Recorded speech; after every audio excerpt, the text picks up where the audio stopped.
এই তিন ব্যক্তিদের কবরে কোনো প্রকার প্রশ্ন করা হবে না। তাদের মৃত্যুর পর ফেরেশতাগণ ওই পবিত্র আত্মাকে নিয়ে সোজা আল্লাহর দরবারে হাজির হবেন এবং কোনো প্রকার বিচার ছাড়াই তারা জান্নাতে প্রবেশ করবেন। কারা সেই তিন শ্রেণীর মানুষ এবং তাদের কি এমন আমল আছে যার জন্য তারা আল্লাহর পক্ষ থেকে এই পুরস্কার লাভ করবে? তারা দুনিয়াতে কি এমন পুণ্যের কাজ করেছে যার জন্য তাদের দুনিয়াতে থাকতেই এত বড় সুখবর দেওয়া হয়েছে? এমনকি ভিডিওর শেষে এমন একটি আমলের কথা আমাদের প্রিয় নবী সাল্লাল্লাহু আলাইহি ওয়াসাল্লাম বলে গিয়েছেন, যেটি করলে আপনিও মৃত্যুর সাথে সাথে জান্নাত লাভ করতে পারবেন। তাই ভিডিওটি না টেনে সম্পূর্ণ দেখবেন। ফেসবুকে তো অনেক সময় নষ্ট করেন, কিন্তু দুনিয়া ও আখিরাতের কল্যাণের জন্য এই ভিডিওটি আপনার অনেক উপকারে আসবে। প্রিয় দর্শক, এই তিন শ্রেণীর ব্যক্তিরা জান্নাতি, এটা সরাসরি হাদিস শরীফেই লেখা আছে। যাদের মৃত্যু হতে দেরি থাকলেও জান্নাত পেতে দেরি হবে না। কারা সেই তিন ধরনের ব্যক্তি বিস্তারিত জানাবো এই ভিডিওর মাধ্যমে। প্রিয় মুসলিম ভাই ও বোনেরা, আলোচনা শুরু করার আগে আমি আপনাদের কাছে একটি প্রশ্ন করতে চাই, তা হলো জান্নাত অর্জনের জন্য রাসূলুল্লাহ সাল্লাল্লাহু আলাইহি ওয়াসাল্লাম যে সকল আমল দেখিয়েছেন সেগুলো আপনি কায়েম করছেন তো?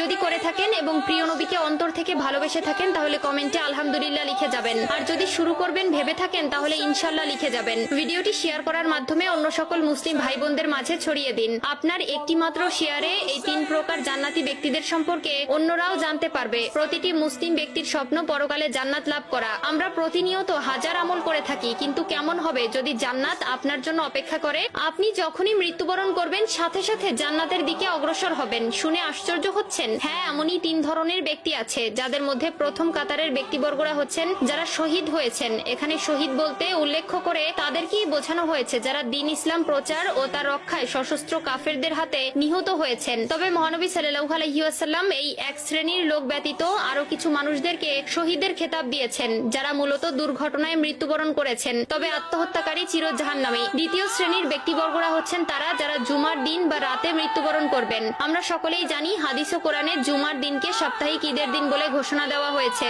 এবং এই দিনেই আসরের নামাজের পর আল্লাহ তাআলা তার বান্দাদের অতি নিকটে চলে আসেন এবং এই দিনের মৃত্যুবরণ করলেও সেটা তার জন্য পুরস্কার স্বরূপ বয়ে নিয়ে আসে। হযরত আব্দুল্লাহ ইবনে আমর রাদিয়াল্লাহু তাআলা আনহু বর্ণনা করেন, রাসূলুল্লাহ সাল্লাল্লাহু আলাইহি ওয়াসাল্লাম বলেছেন, জুমার দিনে অথবা জুমার রাতে কোনো মুসলিম ব্যক্তি যদি মৃত্যুবরণ করে তাহলে তার কবরের ফিতনা থেকে আল্লাহ তাআলা তাকে রক্ষা করেন। তৃতীয় শ্রেণীর ব্যক্তিবর্গরা হচ্ছে ছোট বাচ্চারা। অপ্রাপ্ত বয়সে কোনো শিশু মারা গেলে তাকে প্রশ্নের সম্মুখীন হতে হবে না, যারা তাদের মৃত্যুর সময় পর্যন্ত দুনিয়ার মায়া সম্পর্কে তেমন ভাবে বুঝে ওঠেনি এবং সদ্য জন্ম নেওয়া ছোট দুধের শিশু। উল্লেখিত দুধের শিশুর ওসিলায় ওই শিশুর মাও আল্লাহ তাআলার মেহেরবানি লাভ করবে। সর্বশেষ সবথেকে গুরুত্বপূর্ণ যে আমলটির কথা প্রিয় নবী সাল্লাল্লাহু আলাইহি ওয়াসাল্লাম বলে গেছেন সেটি হলো যারা প্রতি রাতে সূরা মুলক তেলাওয়াত করবে। যে ব্যক্তি আমলটি করতে পারবে সে বিনা হিসাবে জান্নাত লাভ করবে। আল্লাহ তাআলা তার সেই সকল বান্দাকে তার নূরের চোখে দেখেন যারা কিনা প্রতি রাত্রে ঘুমাতে যাওয়ার আগে আল্লাহর কোরআন থেকে সূরা মুলক একবার হলেও তেলাওয়াত করে।